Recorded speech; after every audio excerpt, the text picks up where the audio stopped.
Welcome back to another episode of Out of the Blank Podcast. Craig, it's a pleasure to have you back on the show. We've done many conversations on Fred Hampton, RFK, JFK again, Fred Hampton again, and now this time we're going back to RFK assassination, mostly because Let's not forget Robert Palmer. Robert Palmer too. Yes. Very good episode with Robert Palmer. I learned a lot. But when we talk about the RFK assassination, I wanted to do an episode focused on that and a little bit more now that I have knowledge on the actual RFK assassination compared to our first talk. Because the anniversary had just passed in June 4th to the 6th. The whole events that transpired on those. But I wanted to get the information out there about the assassination because I saw it wasn't as much in the public eye as obviously the JFK assassination is, but there's a lot of parallels in between them both. There are not only parallels, but the LAPD in investigating the Robert Kennedy assassination went to new heights of collusion and destruction of evidence and obfuscation. I mean, it made the Warren Commission look very thorough in some aspects. So it was from start to finish, it was just a travesty. And one of the reasons why we as a public to this day still aren't fully aware of the extent of well, not only the unprofessionalism of the investigation, but also the incredible loss of Robert Kennedy. Now, let's start off with the official narrative version of how RFK was assassinated, starting off with his win of the primaries and his conference that he gave in the ballroom when he started heading through the pantry to get to the colonial room.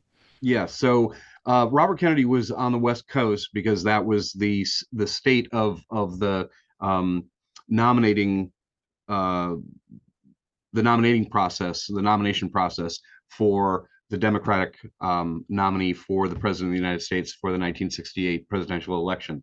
So he was a candidate, and Eugene McCarthy was a candidate, and it came down to the West Coast and essentially California because Robert Kennedy the week prior had lost to Eugene McCarthy, Oregon. So California was incredibly important. If Robert Kennedy wanted any chance to get his party's nomination um, to run in the 1968 presidential campaign or election, then he would have to take California. And so he campaigned tirelessly um, throughout, and the culmination came to Los Angeles. So essentially, the Ambassador Hotel was essentially his headquarters. So he had a suite there. He would await the election results in his suite there, and then he would address the crowd. Afterwards, he would have a press conference because any time after any primary, he would have a press conference, even after any speech, actually. Um, and then he would go to a private party. So the night of the 4th, when we were waiting for all the tallies to come in from all the precincts in California, like I said, he was gathered in his suite with friends and family, awaiting the results, watching them on TV. And when it was clear that he had won California, putting him over the top, then it was just a pure elation all over the Ambassador Hotel. So he goes down to the embassy ballroom where it's the largest room that they had. So, of course, to accommodate everybody who's there um, to join in the celebration, he addresses the crowd. Um, and the reason that we say the 4th through the 6th is because the 4th, of course, was the results of the primary, which ran past midnight. So it was a little after midnight on the 5th that he went down to the embassy ballroom and gave Pacific Standard Time. yes, a short speech to all of his supporters and everyone who had gathered there. Um, and after his speech, he turned around and left the stage through a door behind curtains. You couldn't see it, into a corridor that led behind the ballroom and into the kitchen pantry where they prepare food and where dishes are put for washing. Um, and he was on his way to the colonial room, which was on the other side of the kitchen pantry, and that's where he was going to give his press conference. So all of a sudden, someone was trying to get between the steam table and Carl Euchre, and obviously to get to Robert Kennedy. And Carl Euchre's immediate response was, "Okay, they want an autograph, but I'm not going to let that happen." So he's kind of pushing this person trying to get in between the steam table and Carl Euchre.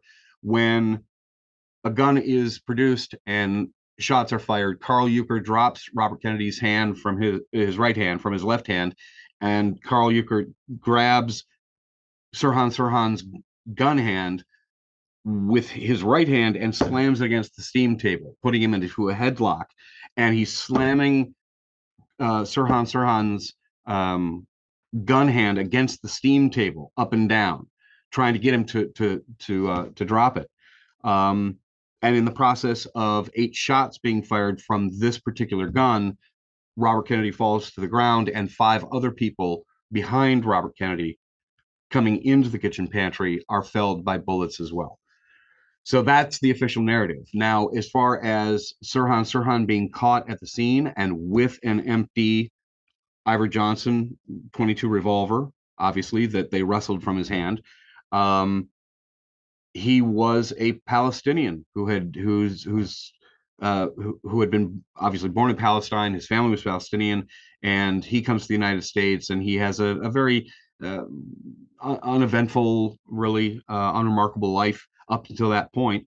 Um, and the motivation that the LAPD and the FBI pinned on Sirhan for shooting and ostensibly killing Robert Kennedy is that he didn't like Robert Kennedy's pro-Israel stance against Palestine, not unlike today's stance.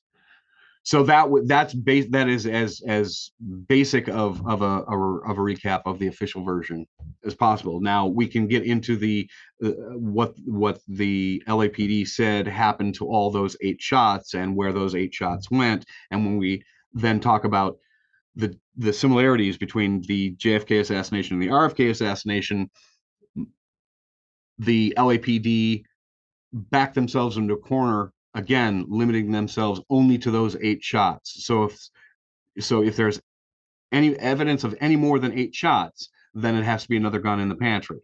Um, the LAPD has had its own version too, actually, of a magic bullet that does incredibly Mag magical things. Magical things, yeah. Absolutely. I do want to get to that, but I want to start off with the question of Sirhan being a shooter.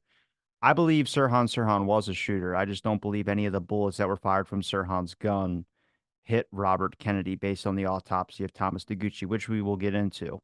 But I believe that the shots that he did fire and he did hit the other people in the pantry, mostly because when Euchre was banging his hand against the table, like that's where the conspiracy kind of line is that people go, well, there's photos of people grabbing Sirhan and slamming him. Like, yes, but does anybody else notice that there's a presidential candidate that's now walking through a pantry and none of the cameras are fixed on Robert Kennedy?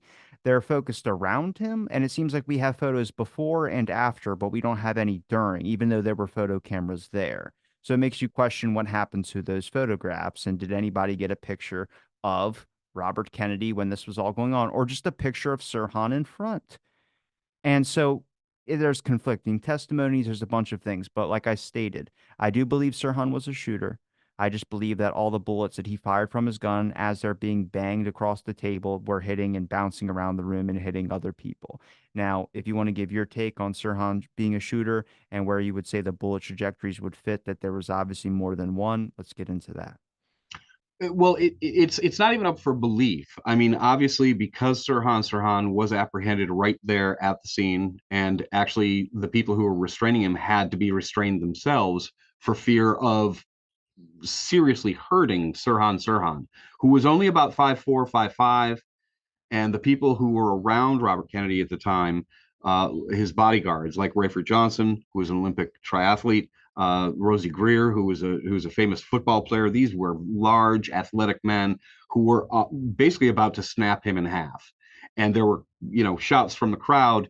We don't want another Oswald. We don't want another Oswald because he's caught at the scene with the gun. So it's indisputable that Sirhan was there and that he did in fact empty his 8-shot revolver. What's in dispute, and like you said, because of a lack of photographic evidence, and we can get into that too. We don't, what's up for debate is whether or not any of the shots that came from Sirhan's gun actually struck Senator Kennedy, which the physical evidence absolutely, without question, establishes that it was a physical impossibility for any of those 8 shots to have gone through Robert Kennedy's body. Not just because of the positioning of the two men and lacking photographic evidence, we have to rely as much as possible on eyewitness testimony as much as we can. And we all know that eyewitness testimony is unreliable. But specifically with Carl Euchre, he was consistent throughout his entire life. He never wavered. There were no contradictions.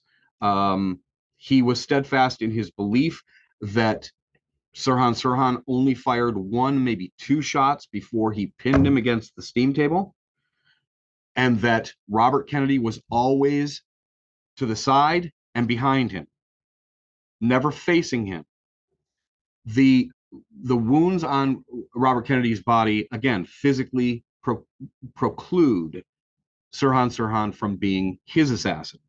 However, we do have all the evidence, as you pointed out, of not only the other wounded victims, 5 others who were struck by bullets, but we also have incontrovertible evidence of bullet holes in the door jamb and the door frame of the kitchen pantry that Robert Kennedy had just walked through.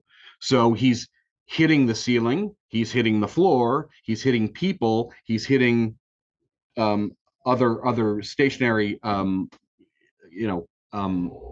objects in the pantry, but none of them hit Robert Kennedy because of his physical position to Kennedy and the wounds that established the impossibility of Sirhan being the culprit.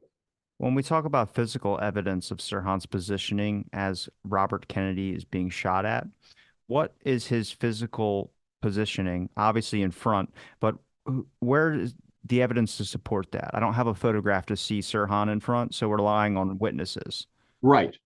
So we have Jesus Perez, who was one of the busboys who was in the line shaking Robert Kennedy's hand. Then we have Juan Romero, the last person to shake his hand. Then, of course, Carl Euchre. Then other people who were around him that described what he was doing, and the fact that he had just shaken his hand and was turning because Carl Euchre had taken Robert Kennedy's shaking hand and was leading him through the rest of the way of the pantry. So now Robert Kennedy is turning towards the colonial room, towards Sirhan. All of the shots that hit Senator Kennedy's body, established by the autopsy report, were near contact range. So when we say 1 to 3 inches.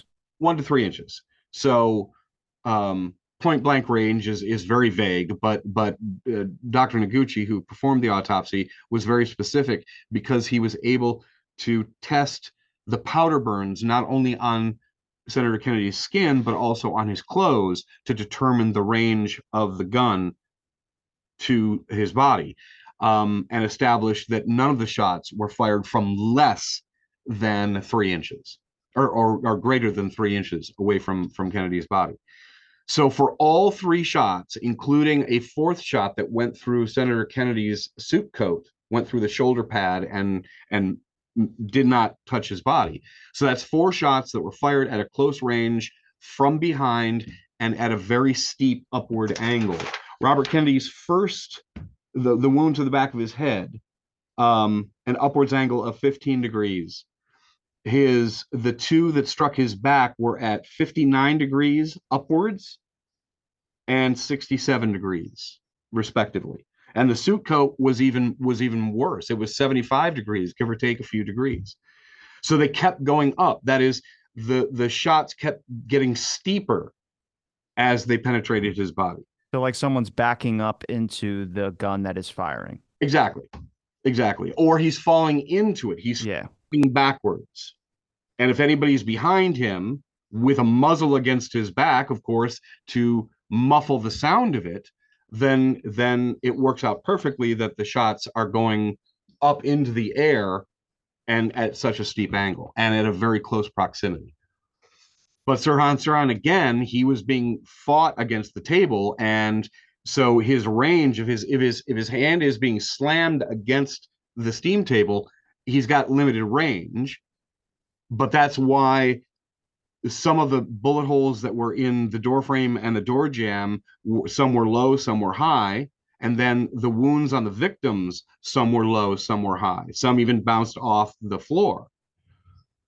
So, um, Well, we know the walls aren't made of rubber, so obviously he didn't have good aim when his hand was getting slammed on the table. So that's why we have such a wide range of shots into these door frames, and they were photographed by Thomas Noguchi and LAPD, both different, yeah, and different bullet hole markings into these door wedges, jams, whatever you want to say. But when it comes to how many shots Sirhan was able to get off before Carl Euchre began slamming his hand on the table, was it one or two shots? the recollection of Euchre was it was after the second, but he was defiant. I mean, absolutely insistent that no more than two shots had been fired before he pinned him against the steam table, and that's corroborated by other eyewitnesses around the table at the time. So, what did the LAPD do when it came to the number of witnesses that spoke out that they heard more than 8 shots being fired in the pantry, or they said that there was Sirhan standing in front? Before we can talk about what the LAPD or how they treated the eyewitnesses and its own evidence, that all of what the LAPD did, um, and when I say LAPD, I sometimes refer to them as Special Unit Senator or SUS, because that was basically the name that they gave to that case, to the case of the investigation of the assassination of Robert Kennedy, was Special Unit Senator, SUS. So sometimes I'll refer to it as SUS, but I digress. They never released their final report or their summary report or the investigative files that supported it or claimed to support it. They had to be sued. The LAPD, the county of Los Angeles, had to be sued to get it released 20 years after Robert Kennedy's assassination. And because much of Sirhan's trial was not about the crime itself, that is, both the prosecution and Sirhan's own defense conceded that he did it, there was very little examination or cross-examination of the very evidence against Sirhan in trial. The trial was essentially about his mental capacity, his motivation, and whether or not he should be put to death or imprisoned for life, So, focusing on the thing of mental instability as a reason of motive for shooting Robert Kennedy. as opposed to eyewitnesses to establish that he, in fact, had committed the crime. Like I said, I will say this again because I cannot emphasize this enough.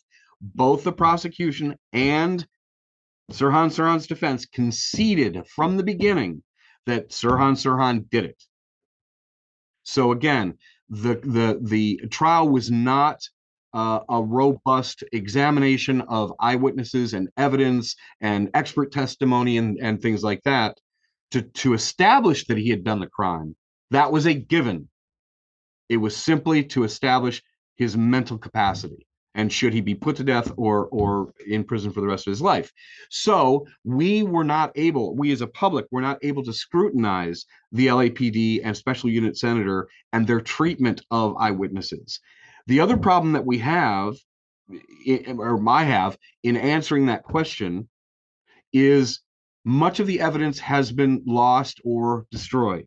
And when I say much of the evidence, key evidence having to do with eyewitnesses.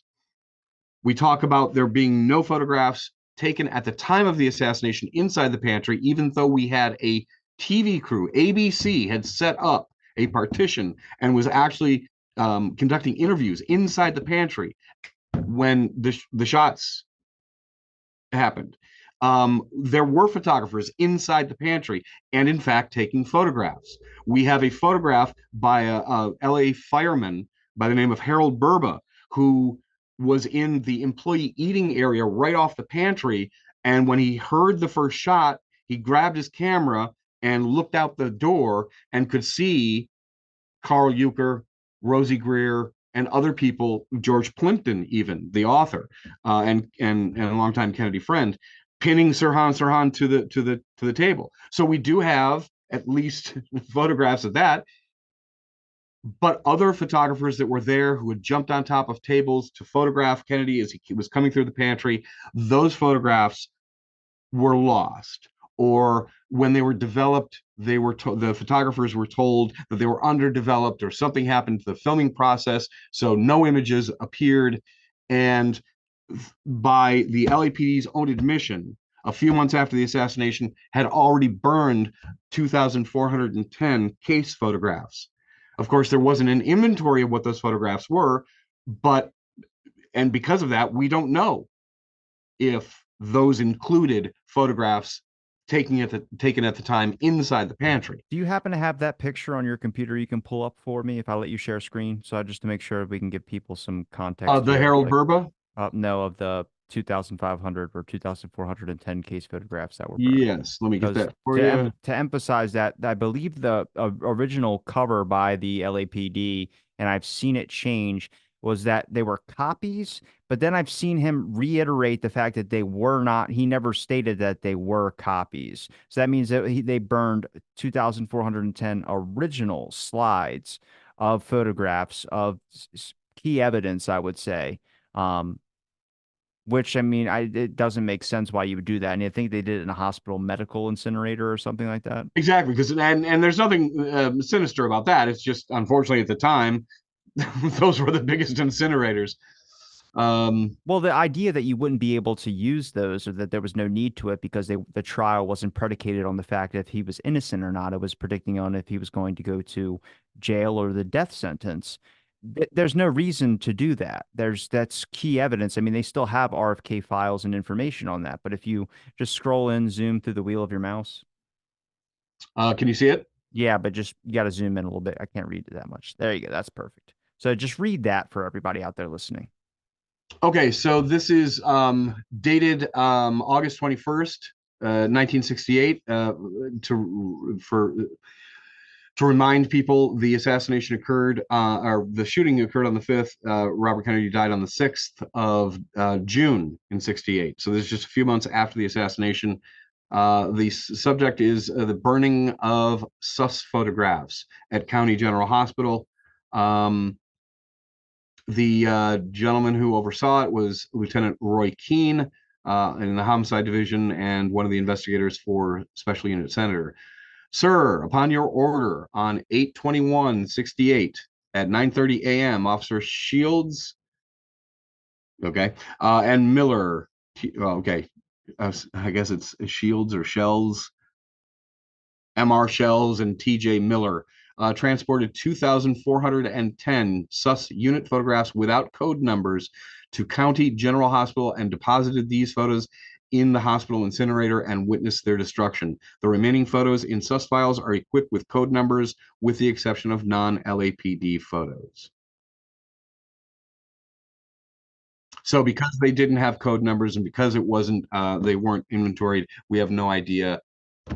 I can't think of any scenario in the world. I mean, I come from a long line of professional photographers. My father, my uncle, now a lot of nephews, my brother, they're all professional photographers.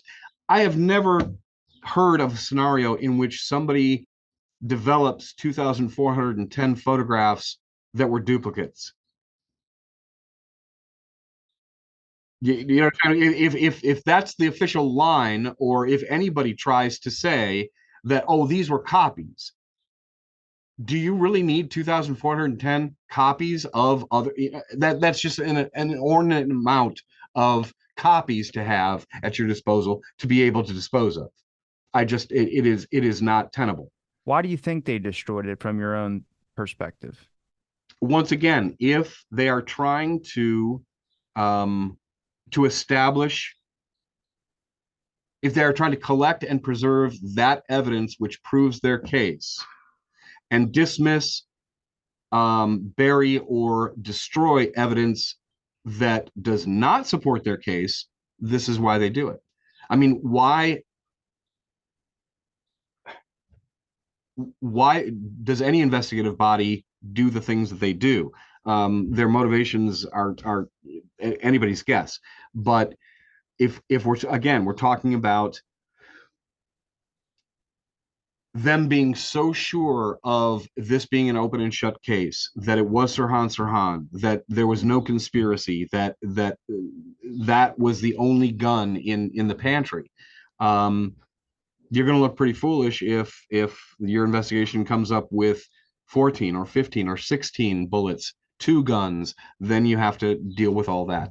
So it's the same thing with the JFK case, for simplicity, for to assuage the public and their fears, or their criticism of their government and municipalities. Well, That let's just check off one red flag in the case so far is that we have LAPD destruction of evidence here in this whole case. That should not happen in an investigation, which, if I'm not mistaken, is not closed. The RFK assassination case is still not closed. They left it open. And there's still files to be released to the public. Well, technically, it is, because Sirhan not only was convicted, but the appeals were upheld, and he has lost all 17 of his. But on the basis of the fact that we never got down to the core problem of why LAPD did that much destruction of evidence, I'm going to say the case is still open. Fair Um, enough. yeah. But when we start getting into the bullets, the trajectory of the bullets, how the bullets were shot, maybe you can pull up the graph of how the LAPD or Wolford said that the bullets went and fired from Sirhan's gun and managed to make all these wounds into multiple people and Robert Kennedy. Then, Absolutely. yeah, we can So, just. so the main criminologist for the LAPD is Dwayne Wolfer, and he put together a diagram. Um, and it's the diagram is a little confusing. um, because again, I don't think that anybody, um, So explain what we're staring at here. much like the Warren Commission, they did not expect the public to see all of this evidence. So he was preparing it for quote unquote trial. Anyway, what we're looking at is the top half of this diagram is a side view of the pantry and the victims of Sirhan's gun, with the trajectories all over the place. The bottom half right here is an aerial view of the very same thing. So you're getting a side view and an aerial view at the same time of where Kennedy and the other victims were, and the trajectories of the bullets. Now you can see not only there are so many problems with this diagram. What, that it starts when Euchre is apparently slamming Sirhan's hand on the table? Well, first of all, it's the only shot that ever is on the steam table is the last one. The way that this graph makes it look makes it seem like they're all coming from the steam table. Number 8, no, it's right here. See here, here's where the shots originate. 1, 2, 3, 4. Well, there actually is no 3. That's a 4 right there. 5, 5 right there. 6, 7, 8. So I'll blow that up a little bit. Oh, there's the little 3. There's the 3 and the 4. Okay, can we all see that? I think that's just talking about which bullets went what direction. No, this is the order of the bullets according to the LAPD. Now, if you look to the far left over here, you'll see this is the door jamb right here, this little black square. And here's a door, a swinging door, and right over on this side is another swinging door. So there were two swinging doors. Now, this one was closed, this one was open, but people were still going through the closed one. It's a swinging door. It's not a stationary door. Okay, so here's Robert Kennedy, the second person to be shot. Now I'm going to read this from Wolfer's own report. Here is the narration of each of these shots, starting with one, which is by Robert Kennedy's head. Real quick, can you read the document number for me? This is the document number. Yeah, document number, title, anything that would just be able, someone could just search it up and see for themselves. Oh, Should be a reference at the top right, top left, or the bottom right or bottom left. yeah. This is just Los Angeles Police Department employees report, and of course, the employee is Dwayne Wolfer. Uh, the subject is Kennedy 187 PC. 187 obviously is homicide. I don't know what the PC stands for. But this is these are available not only I don't know if I ever They're available online. I found them. They're available online. yes, but people should absolutely go to the Mary Farrell Foundation. Uh, Farrell, let me see, make sure. It's Mary Farrell. Yes, but I She want to has make all JFK and RFK assassination related material and other and topics and and books. and MLK. So yeah, all available on her website. She was a pioneering JFK researcher. Um,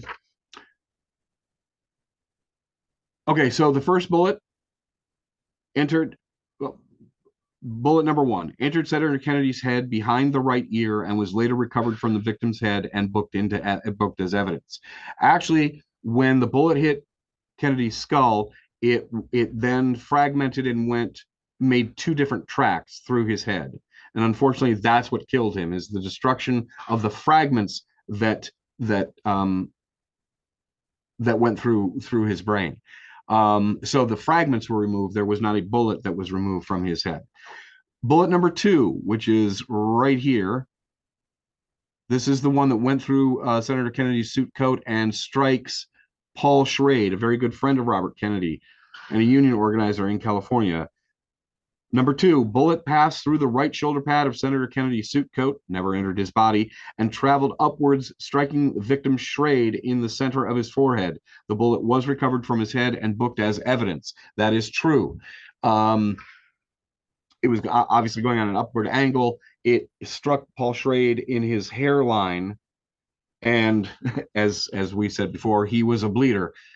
He was bleeding profusely, so he falls on the floor. And when people were coming in, they initially saw his body and all the blood coming from his head, and thought that he was Robert Kennedy.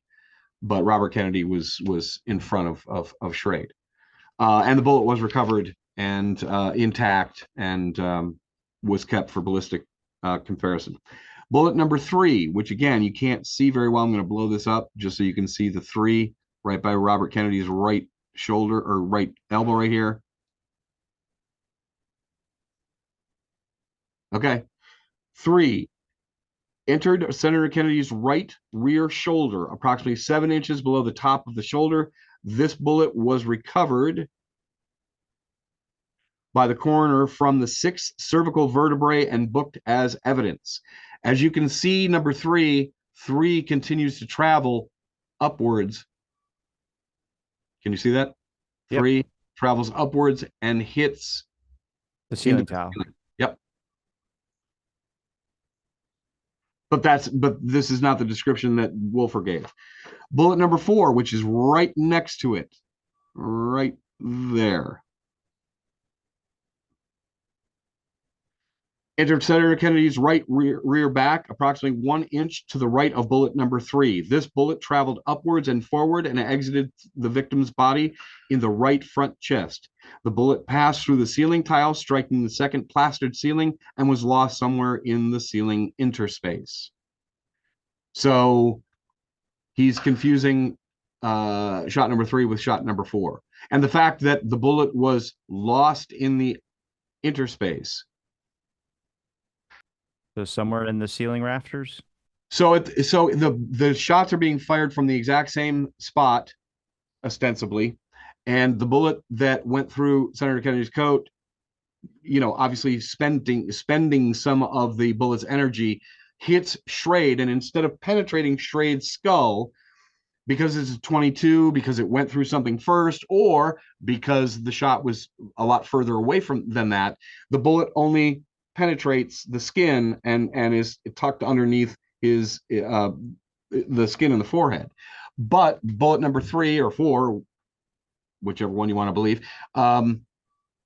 it goes through the ceiling, the tiling of the ceiling, hits the plastered ceiling above, but gets lost. Like they couldn't find it. Again, you're asking physics to do different things from 1 second to the next. Bullet number 5, which is right here, struck victim Goldstein, Ira Goldstein, in the buttocks or the hip. It was actually right where the hip meets the buttocks. This bullet was recovered from the victim and booked as evidence. Bullet number 6, right here.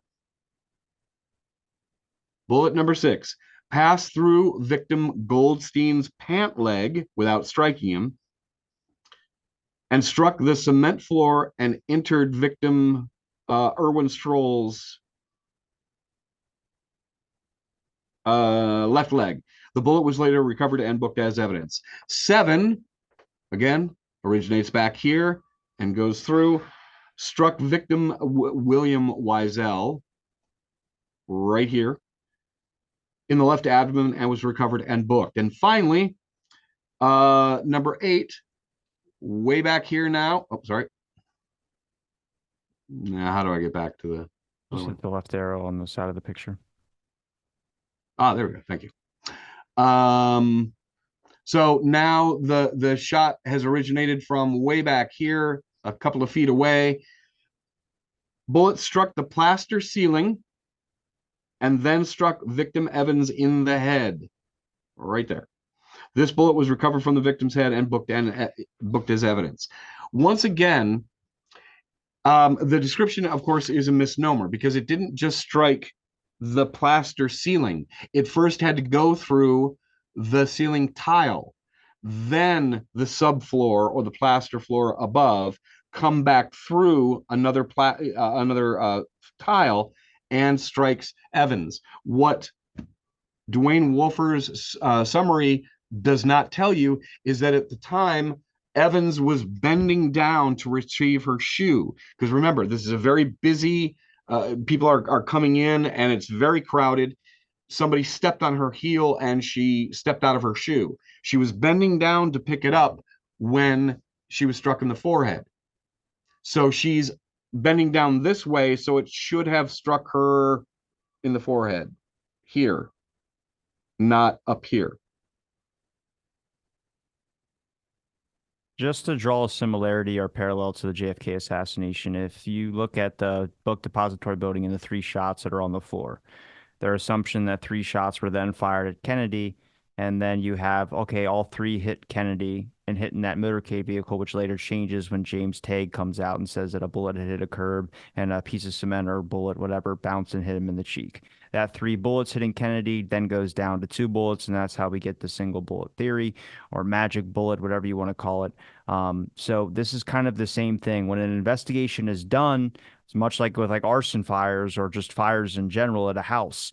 You walk into a house, there's a messed up electrical socket, there's a fork in a toaster, and there's all these things. These are now things that are influential factors that are now going to be things that you would put in when you're doing an investigation into how a house fire could start.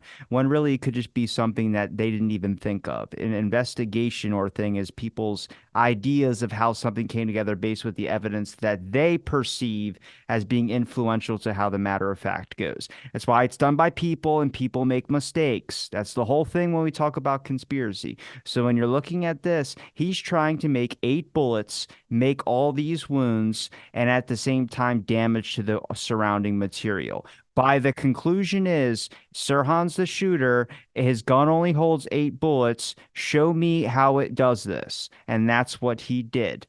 And now we get into a little bit more. One thing I want to point here is you have a line going through the ceiling tile, correct? So that means there's going to be damage to the roof at some point. There Actually, has to two. be. There are 2. Okay, so there should be at least 2 ceiling tiles or the same ceiling tile with 2 bullet holes in them. Can you please show me a picture of the kitchen? An actual photo of the pantry. What we do have when it comes to that's our evidence right there to support that this bullet did this. I want to see an entrance hole in the ceiling tile and an exit hole through it, or I at least want to see 2 bullet entry holes to say that a bullet did hit the ceiling. We would need evidence to support this basis of this person's determination that this is what the bullets did. So I would like to see a picture of the pantry. Absolutely.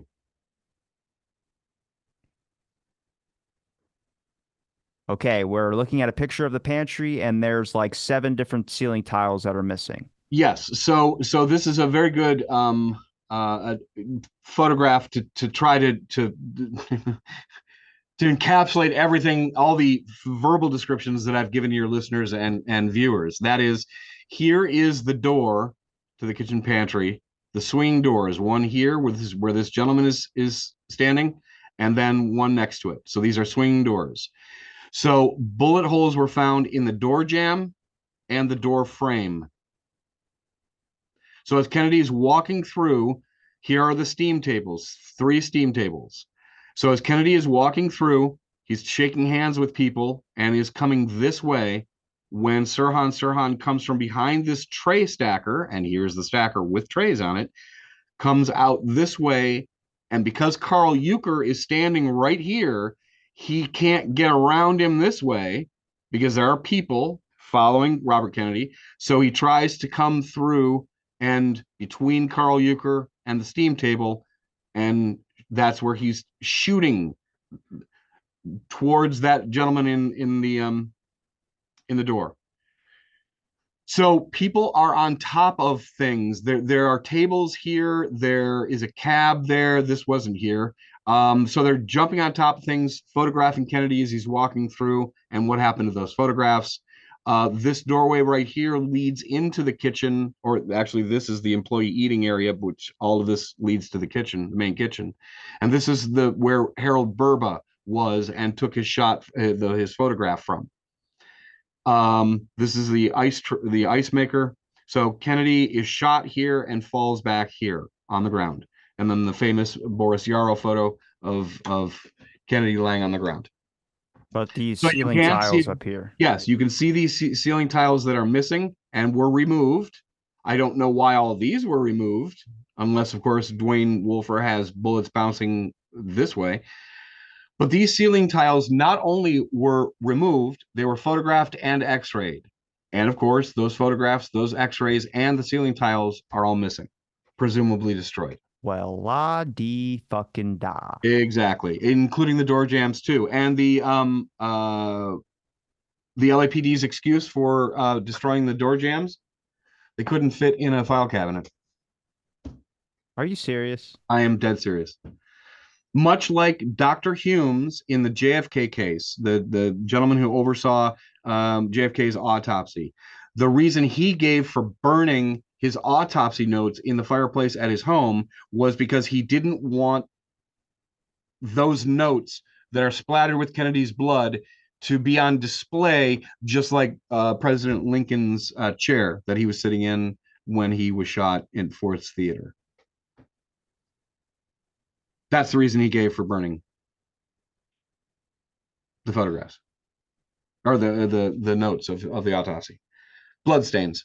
So they are certain that bullets did hit the ceiling, and they have proof of that because it's on the ceiling tiles that they gathered for evidence, and then they destroyed that evidence. Yes. Okay. Yes.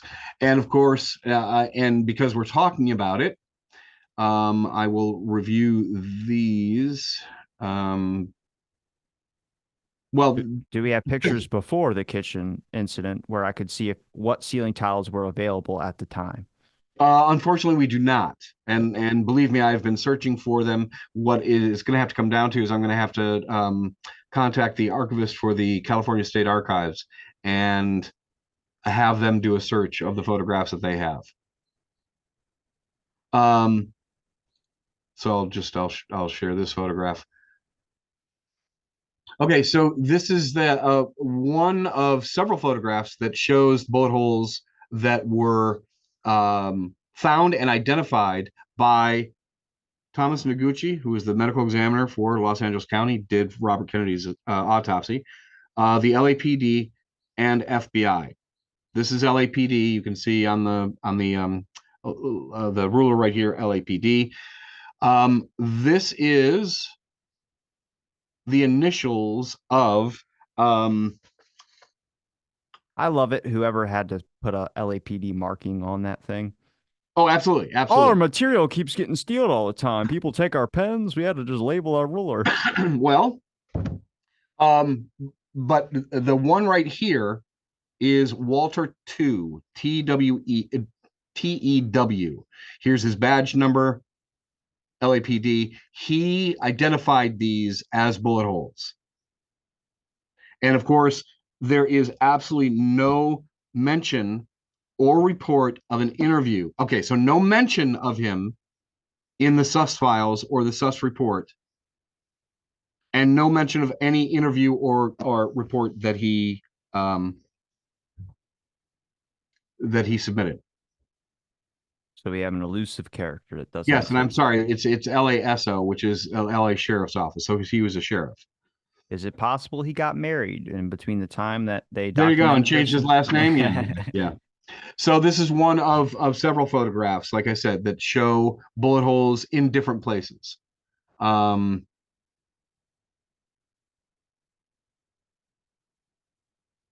which of course is proof. And not only that, but you also have the testimony of officers who weren't just pointing to these holes, but actually extracted a bullet and put it into evidence, or they claimed that they put it into evidence and it was in their reports.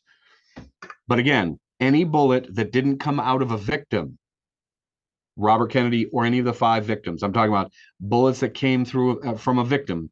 If a bullet came from anywhere else, it's 9 shots at least and a second gun. What about besides eyewitness testimony of Sirhan's positioning, but also the number of shots that were heard from people that were closest to Sirhan or just in the pantry at the time? Who are the number of people, if you do know offhand, that heard more than 8 shots? And then also the later recordings that came out in audio analysis that showed that there was at least 13 shots that were on that tape. Absolutely. I do not know off the top of my head how many people said they heard more than 8 shots. Um, I think that in the panic of what was happening, um, the close proximity of everybody and the chaos that ensued, that lent itself even less to credible recollections of how many noises they heard. Much like the JFK assassination and the eyewitnesses in a wide open space like Dealey Plaza, they talked about echoes, and they talked about the first shot sounding like a firecracker or a backfire because it's a motorcade with motorcycles. So you expect backfire. Because this was in a crowded pantry, because it was celebratory, because we have a lot of balloons around, Yeah. people in the RFK case talk about balloons popping. So, and again, the LAPD not treating their eyewitnesses very well, not really wanting to get to the bottom of it or establish good eyewitnesses and good information extracted from eyewitnesses, never said, you know, did you notice a difference between popping of balloons and gunshots, or can you not distinguish between the two? Could the popping of balloons also been shots? You understand what I'm saying? So it was never that kind of questioning, trying to get them to recall as accurately as possible. And much like with the eyewitnesses in the JFK case, a lot of witnesses weren't asked how many shots they thought were fired. So unless you volunteer it, and a lot of people wouldn't volunteer. They simply take a statement or answer preliminary questions. Where were you? Who were you with? Why were you there? Did you see Sirhan? Do you know that much like the JFK case, every employee or every eyewitness that was out in Dealey Plaza were asked, did you see Lee Harvey Oswald? Some were even asked, did you see Jack Ruby? So it was the same patented question, just to establish, yeah, nobody else saw him, so he must have been there, or it limits the places that he could have been, and we can narrow it down to the 6th floor of the Texaco Depository. Same thing with Sirhan. Did you see him throughout the night? Was he with anybody? That kind of thing. Um, so Can I read you something that I have when I was so through doing the clips that I post for YouTube, people listening, I tend to gather a lot more information when I'm searching for the actual document and things that people mention to include in the clips to make sure it's just evidence based or what the person is mentioning has a lot of credibility to, just like Craig here just showed a bunch of pictures. There is one document that said it's pretty long, so I'm just going to read it because I do think it's important, but it was an analysis that was based in a report on the LAPD's kind of issues when it came to Wolfer when he testified at trial. So it starts off saying LAPD criminologist Dwayne Wolfer testified at trial and previously before the grand jury in 1968 that a bullet taken from the base of Senator Kennedy's neck, People's Exhibit 47, and bullets taken from victim Goldstein and Wiesel, People's Exhibit 52 and 54, were fired from Sirhan's gun and no other gun in the world. Additionally, Wolfer testified that he had test fired 8 bullets from the Sirhan weapon into a water tank, obtaining 7 test bullets. Wolfer had taken one of the 7 test bullets and compared it to the evidence bullet and determined that the bullets in question had come from Sirhan's weapon. Wolfer stated that the Sirhan weapon was unique due to the striations. This was the process that causes a bullet to become scratched as it passes along the barrel of a gun. The bullet was scratched by the imperfections of the barrel, and the bullet picked up these lands and groove markings from the barrel when projected. And since lands and groove markings from the barrel when projected, and since different manufacturers of guns and bullets have different rifling specifications by looking at the scratches on the particular bullet under comparison microscope. Also, by looking at the lands and grooves of the particular bullet, Wolfer was able to conclude that the bullets, one test fired bullet and one evidence bullet, had been fired from the same gun. Wolfer emphasized that since no 2 barrels were going to impart the same impressions on scratches of the projectiles that passed through them when expelled, therefore, these bullets that matched under a comparison test microscope could be said to have fired from one weapon, the Sirhan weapon. Wolfer was unable to positively identify the bullet that actually killed Senator Kennedy, People's 48, as having been fired from the Sirhan gun due to the fragmentation of the bullet. But Wolfer testified that it had been mini mag ammunition and the same rifling specifications as other bullets fired from the Sirhan weapon. Wolfer then described the trajectory of the bullets, which Craig already did.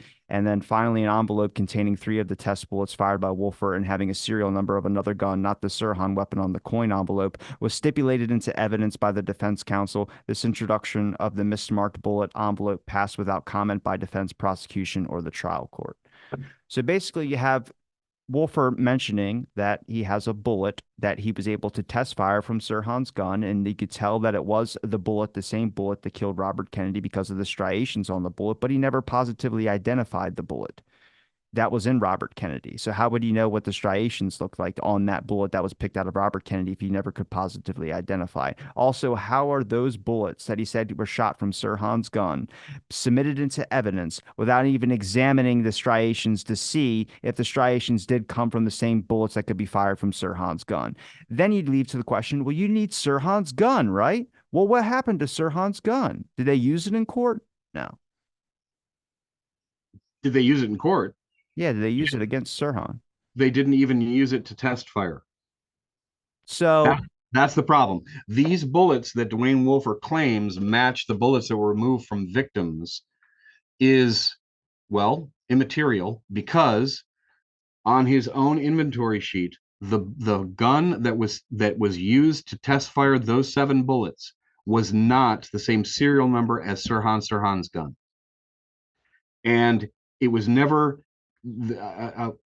other than a clerical error, it was never established why, in fact, he was using a completely different gun, even though it was the same make and model, instead of using Sirhan's gun. And in fact, even if you want to put it up to a clerical error as to why Sirhan's serial number did not appear on those test bullets as having fired those test bullets, several criminologists, Robert Joling, Herbert McDonnell, they all reviewed Dwayne Wolfer's work, his testimony before the grand jury, and his testimony in the Sirhan trial. And based on his evidence, or the evidence that he gave, determined that they could not, in fact, be identified as coming from Sirhan's gun, specifically because of the lands and grooves. So here you have established criminologists in O'Donnell and Jolling and several others that contradict what, in fact, Dwayne Wolfer testified to. And given the fact that Dwayne Wolfer, his own evidence is entirely unpersuasive and inconsistent and, Robbie, unscientific, his testimony is about as useful as any other eyewitness in the pantry. It's not scientific. It was not established in a court of law, and of course wasn't subjected to cross-examination. This was my whole point about the point of the trial, is that Dwayne Wolfer, in giving his testimony, is giving the testimony without challenge, without question. There were no other experts. Joling and McDonnell and all of the other criminologists who reviewed Wolfer's work were never called in to dispute him. Now, just to let everyone know, I'm going to read one more thing and that'll be it, unless I can find the other one I was looking for. But through doing these clips, I found that on the California, I think it's .gov or whatever, they have a bunch of files and stuff related to the RFK assassination. If you look up, Yeah, the original documents are at the California State Archives. so this one is titled "The FBI and the Physical Evidence of the Robert F. Kennedy Assassination Crime Scene." So it says currently available evidence suggests a rebuttal presumption that 9 to 15 bullets were fired in the assassination of Senator Robert F. Kennedy. Because Sirhan's gun could only hold 8 bullets, such a finding in turn implies that more than one gun was fired during the assassination. Other evidence consistent with the possibility has been ignored or unsatisfactorily addressed by Los Angeles law enforcement officials. An effective inquiry into the FBI role in the crime scene investigation could possibly be decisive to the central issue of whether or not the murder was the work of a single lone assassin. The evidence presently available from FBI documents and personal powerfully corroborates the 9 bullet hypothesis. Much more may be learned, however, by an impartial inquiry into the FBI involvement with crime scene aspects of the case. On the morning of the shooting, no such review is known to have taken place, although the need for one has been clear for several years. So, within hours of the assassination, FBI agents were at the scene of the crime and were involved in examining the layout and physical damage in the Ambassador Hotel pantry. Among other duties, of the bullets fired during the shooting, 7 were removed from victims at various hospitals, and one is described by the Los Angeles police as being lost in the inner space, which is what you mentioned earlier, Craig, between the ceiling and the acoustical tiles of the hotel pantry. The official police bullet inventory, in spite of deficiencies elsewhere, is clear on these points. 8 bullets being thus accounted for. Any bullets or any bullet holes beyond the above would mean more than 2 shooters. So right now we have a bunch of people saying that there's been however many, that we have evidence to support that there's more than 8 shots fired based on the witnesses that were hit with bullets, based on the ceiling tiles that were taken away, and based on the door frames that were also hit as well too, that were examined by Thomas Noguchi, the LAPD, and the FBI. So what we would need to support that there was that there was all more than 8 shots fired, and that it wasn't just Sirhan alone, would be that evidence. The only thing that's come out recently, in the past 10 years or so, which you've mentioned to me, was the acoustical evidence, the sound recording that was taken and was able to decipher that at least 13 to 15 shots can be identified positively on that tape recording, which also accounts for a statement. If I can find her statement, when I was looking at witnesses who spoke on the RFK assassination, yeah, Rhonda Hughes, now 78, tells CNN she informed authorities in 1968 that the number of gunshots she counted in the kitchen pantry exceeded 8, which would have been more than the maximum Sirhan could have fired from his gun. The FBI report indicates that Rhonda Hughes was indeed inside the kitchen service pantry of the Ambassador Hotel during the crucial moments of the Kennedy shooting, but she contends the Bureau got details of her storing wrong, including her assertions about the number of shots fired and where the shots were fired from. So now we have this Rhonda Hughes talking about how her testimony didn't include things that she said. That's right. So Which, now, which again, which is the same thing with the JFK case, where witnesses read their statements as published by the Warren Commission, and they say, "This is not what I said." And in fact, when they're shown copies of the handwritten statements, because with the FBI, they retype someone's statement. FD 302 is the form that they use. I don't know why they don't release the actual handwritten statement by a witness. That's neither here nor there. They said, "This is not my handwriting. This is not what I said." So in both cases, you have instances of eyewitnesses saying something, um, and then the law enforcement agencies saying they said something else. Um, Now we should have been able to prove once and for all what the eyewitnesses actually said because the LAPD recorded all of their interviews. But 90% of the original tapes of those interviews are missing, presumably destroyed. So only 10% of the statements that people made on tape can actually be heard and assessed. Otherwise, we have to trust the veracity of the transcripts that were made. Now, transcripts were not made of all of them because you're talking about thousands of interviews. So transcripts had not yet been made. Had they all existed, that is, if the tapes all existed now, believe me, the California State Archives would be in the process of transcribing each and every one of them. So the destruction of evidence becomes really key there as well, because you're talking about the LAPD saying, here are the statements of witnesses to either refute or to support what their conclusions are, but they can't produce the primary evidence for that. That's very troubling and very disturbing. Did you ever see this article about Elizabeth Evans? Pasadena apparently turned it over to police officials even before Miss Evans came out from under anesthetic. They did so despite the fact that Miss Evans reportedly made a point of insisting she wanted to keep the bullet as a souvenir. In fact, her husband even reported to have concerned a friend at the Clarita Hospital administrator, Stan Dyer, that she was having police trouble. The so-called trouble turned out to be nothing more terrible than the fact that she wanted to keep the bullet and the police wanted the bullet. Miss Evans was reportedly suffering no great medical problems in her recovery and recuperation, and she and her husband had dropped by the Kennedy Victory Party after the California Primate and Ambassador Hotel. I just found it really interesting that she wanted the bullet, and says in the process, Miss Evans' name was forever inscribed through history. But she was offered, Miss Evans was reportedly suffering. Yeah, sorry, I was going to end up repeating that. But she just wanted the bullet that would hit her in the head, which damn right, dude, you deserve that, if anything. But Absolutely, for your they trouble. took Here's for it, and your trouble. yeah, they wouldn't let her have it. Yep. Yep. I wonder, since the case is closed and since it was adjudicated fully, whether or not she continued to make inquiries into whether or not she could have it. But And just for everybody listening, we've done a previous episode on RFK. So this is our second time to talk about. So we might get into Thane Eugene Caesar. We can if Craig wants to get into Thane Eugene Caesar and the clip-on tie and the gun. Mostly if he had the gun on him and he mentioned that he sold it or he mentioned he didn't have a gun. We could talk about that for sure. Um, but I wanted to give you a shout out real quick because Craig has done the most extensive Dealey Plaza witness map for the JFK assassination, it's an ongoing project still.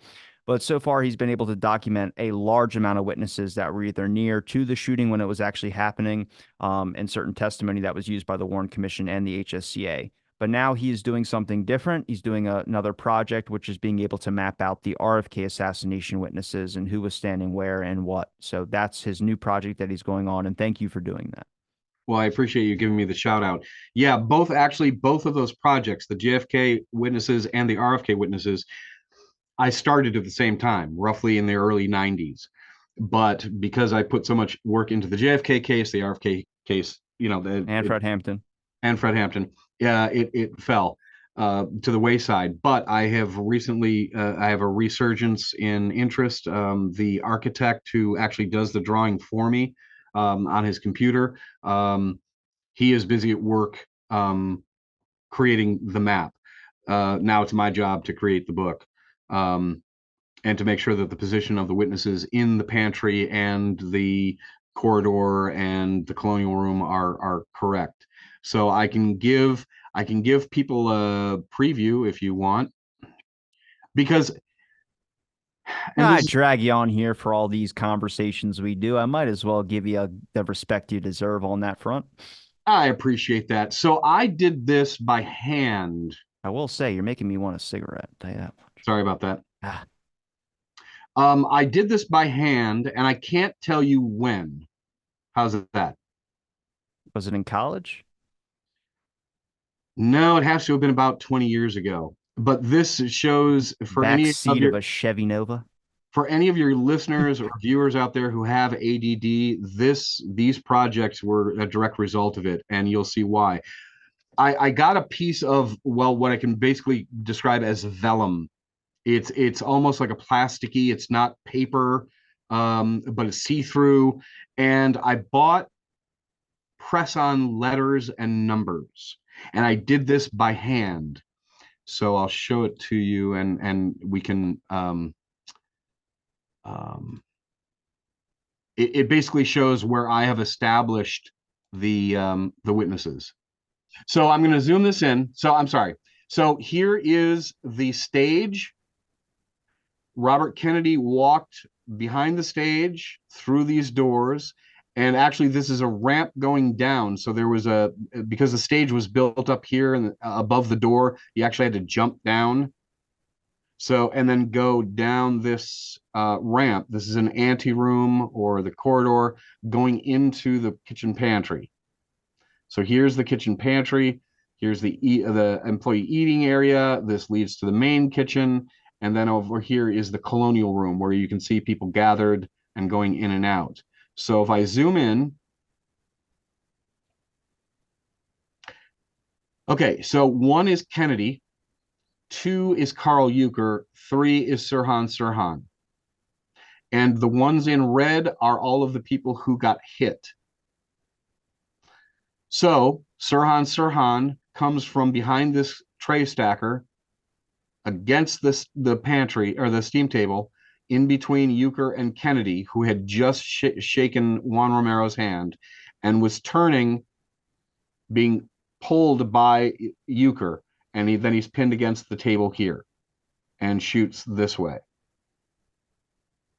So Schrade, Goldstein, Stroll, um, Wiesel, and Evans. Did anybody suspect Euchre in all this?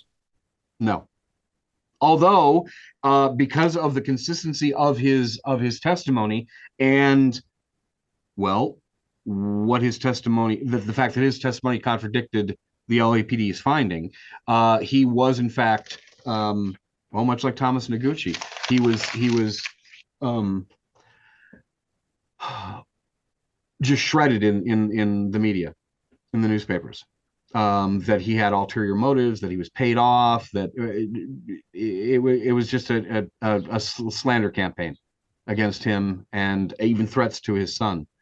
So, but as you can see here as well, I wanted to point this out. This table right here, how many people are standing on top of it? One in particular, Scott Enyart, number 10 right here.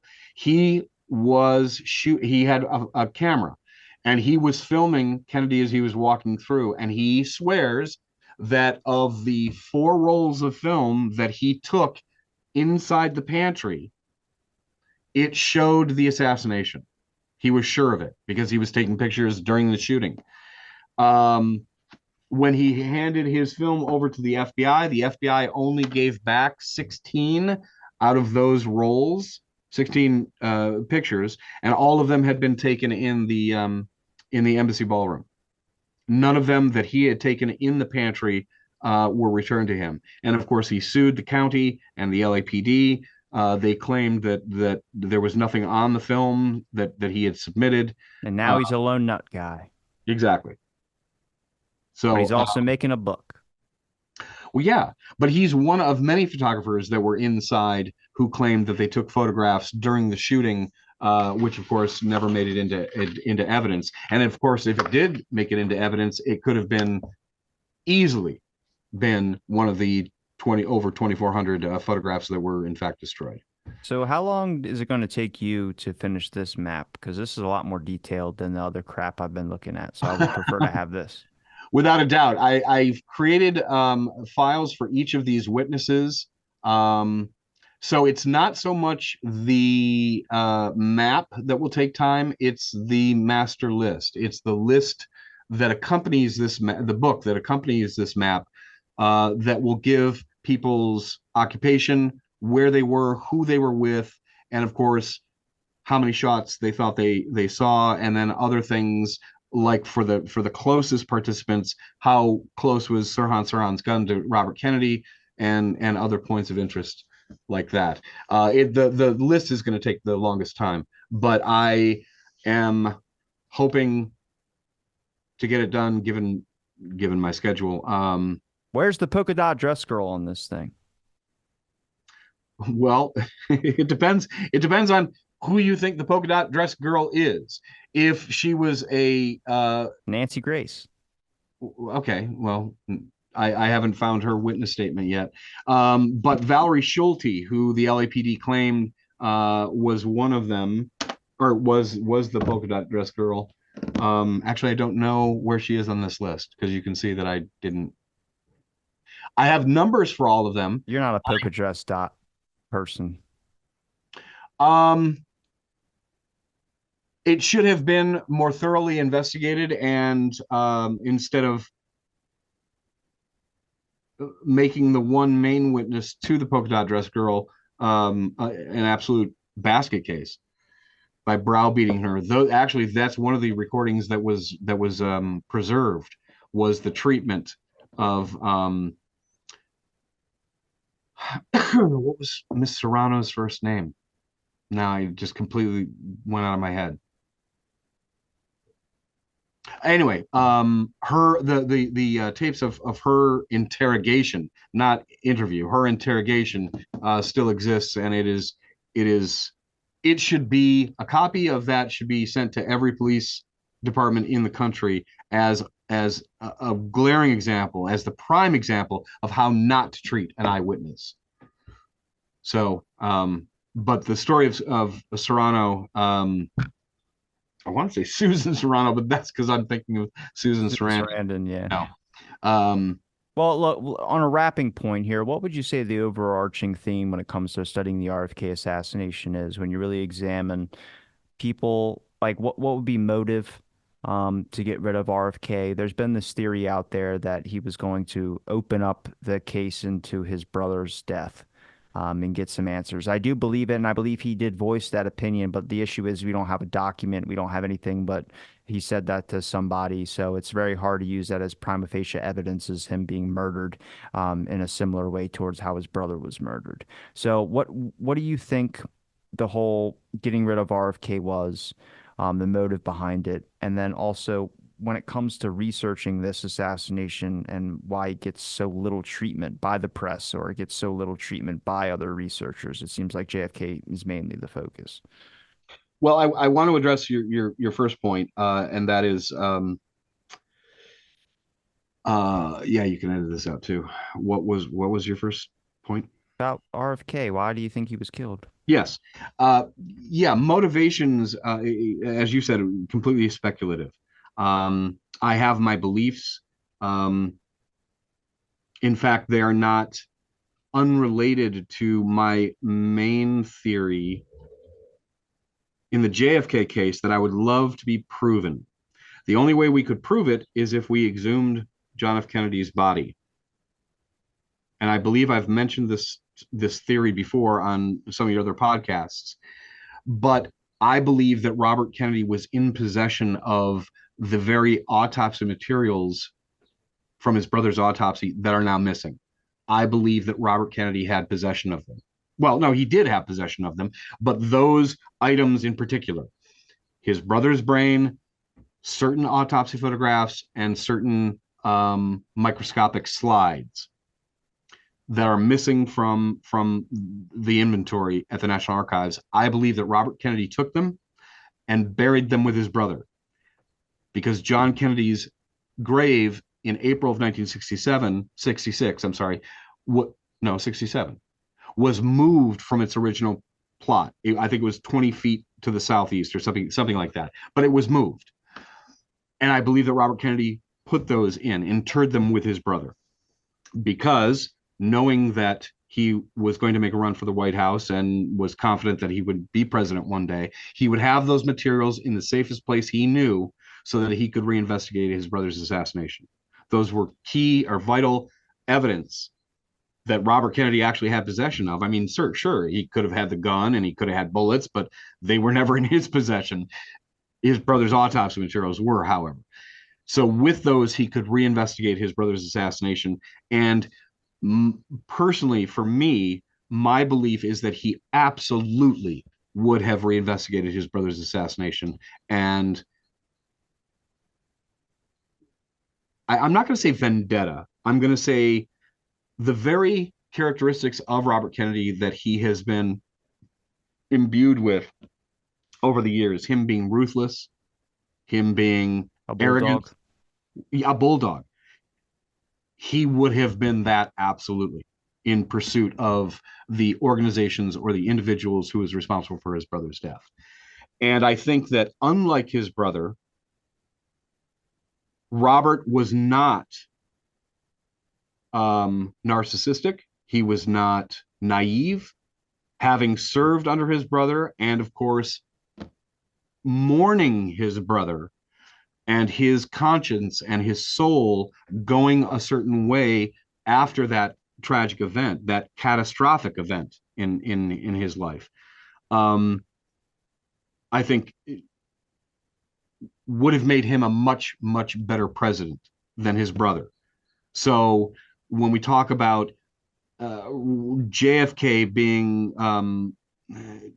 taking on people that he didn't even know he was taking on, stepping on the wrong toes and biting off more than he can chew because he simply didn't realize how powerful the forces around him were, whether it was the military industrial complex, whether it was the intelligence agencies, whether it was big business, mafia, whatever. Robert Kennedy was informed by all of that. And I think he would have been much more careful, much more thoughtful, much more um, uh,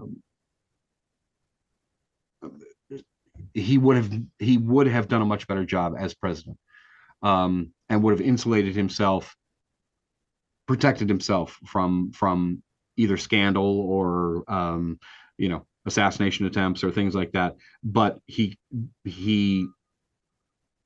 the motivation is he could not get to the White House. Once he got to the White House, it would have been too much of a coincidence if two Kennedy brothers who had become president within 5 years of each other were murdered. That would have been By lone uh, assassins. by lone assassins, of course. By It's no, like that trend in the 80s and 90s where people's cars just stopped on railroad tracks. right. Like, damn. I think that um, the very powers that were threatened by John Kennedy by his direct actions were also worried about what Robert Kennedy could conceivably do, and was not going to give him that opportunity to get to the White House. But again, this is all speculation. This is just me personally. But it serves as a much better motivation than a pro-Israel stance that Robert Kennedy really didn't hadn't developed yet, and hadn't really not only materialized but also publicized. I think it was something that he was still looking into. I think it was something much like his brother that he was um, relying on outside experts to inform them so they could make a proper decision. The fact that he supported a legislative bill that may or may not have had any impact on Palestine, it's a very flimsy motivation for on Sirhan Sirhan's part, especially since Sirhan, of course, has no memory of the actual assassination or of some of the people that he had a long association with. Um, you know, Sirhan was just not in his right mind. What about when it comes to researching the RFK assassination and the importance of that? Well, the importance is to me obvious because it is an unsolved assassination of a well-known, beloved senator. So when we have our politicians being murdered in broad daylight, okay, midnight, um, and more questions are raised than answered in their deaths, that I think that is very revealing in the power that our institutions have, whether it's our law enforcement, whether it's our intelligence agencies, that they have more power to determine the direction of society than the very victims of that violence, like John Kennedy and Robert Kennedy, Martin Luther King and Malcolm X.